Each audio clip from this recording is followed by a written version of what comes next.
I want you to, for a moment, think about playing the game of Monopoly. Except in this game, that combination of skill, talent, and luck that help earn you success in games as in life has been rendered irrelevant because this game has been written, and you've got the upper hand. You've got more money, more opportunities to move around the board, and more access to resources. And as you think about that experience, I want you to ask yourself, how might that experience of being a privileged player in a rigged game change the way that you think about yourself and regard that other player?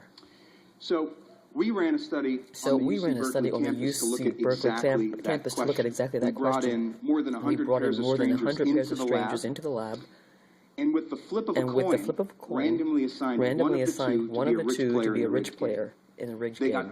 They got two times as much money. When they passed go, they collect twice the salary, and they got to roll both dice instead of one. So they got to move around the board a lot more. And over the course of 15 minutes, we watched through hidden cameras what happened.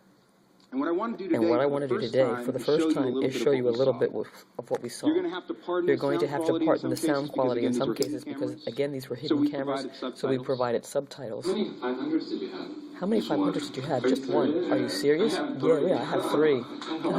I don't know why they gave me so much. Okay, so it was quickly apparent to players that something was up. One person clearly has a lot more money than the other person, and yet, as the game unfolded, we saw very notable dramatic differences begin to emerge between the two players. The rich player started to move around the board, literally smacking the board with their piece as he went around.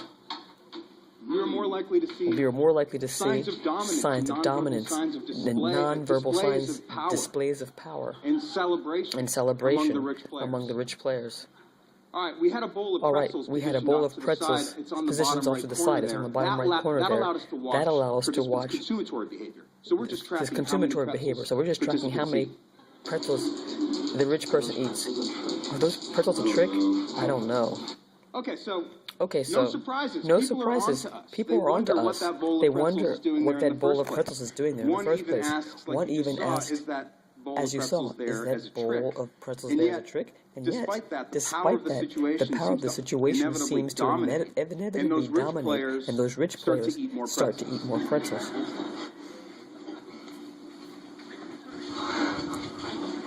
I love pretzels. And as the game went on, one of the really interesting and dramatic patterns that we observed begin to emerge was that the rich players actually started to become ruder to the other person. Less and less sensitive to the plight of those poor players, and more and more demonstrative of their material success. More likely to showcase how well they're doing. I have money. I have money for everything. How much is that? You owe me $24. You're going to lose all your money soon. I'll buy it. I mean, I have so much money. It takes me forever. I'm going to buy out this whole board. You're going to run out of money soon. I'm pretty much untouchable at this point. Okay. And here's what I think was really interesting. Is that at the end of the first 15 minutes, we asked the players to talk about their experience in the game. And when the rich players talked about why they inevitably won in this rigged game of Monopoly,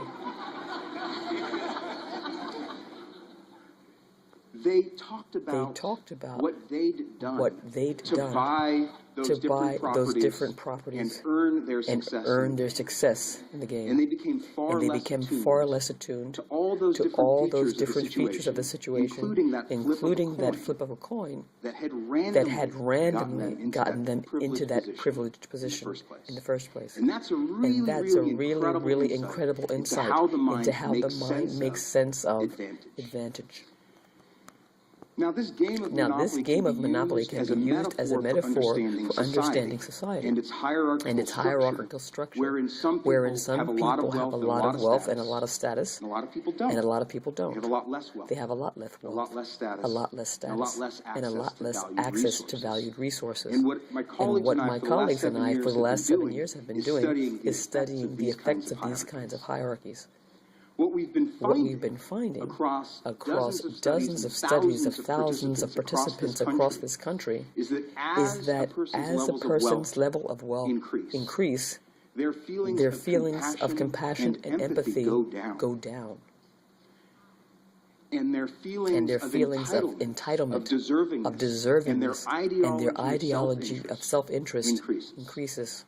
In surveys, we found things actually wealthier individuals who are more likely to moralize greed being good, and that the pursuit of self-interest is favorable and moral. Now, what I want to do today is talk about some of the implications of this ideology and self-interest. Talk about why we should care about those implications and what might be done. Some of the first studies that we ran in this area looked at helping something social psychologists call pro-social behavior. And we were really interested in who's more likely to offer help to another person. Someone who's rich, or someone who's poor. In one of the studies, we bring in rich and poor members of the community into the lab and give each of them the equivalent of $10. We told the participants that they could keep these $10 for themselves, or they could share a portion of it if they wanted to with a stranger who's totally anonymous, and they'll never meet that stranger, and the stranger will never meet them. And we just monitor how much people give. Individuals who made sometimes under $15,000 a year gave 44% more of their money to the stranger than did individuals who making $250,000 a year. We had people play games to see who's more or less likely to cheat, to increase their chances of winning a prize. In one of the games, we actually rigged the computer so that die rolls over a certain score were impossible. You couldn't get above 12 in this game. And yet, the richer you were, the more likely you were to cheat in this game to earn credits for $50 cash prizes, sometimes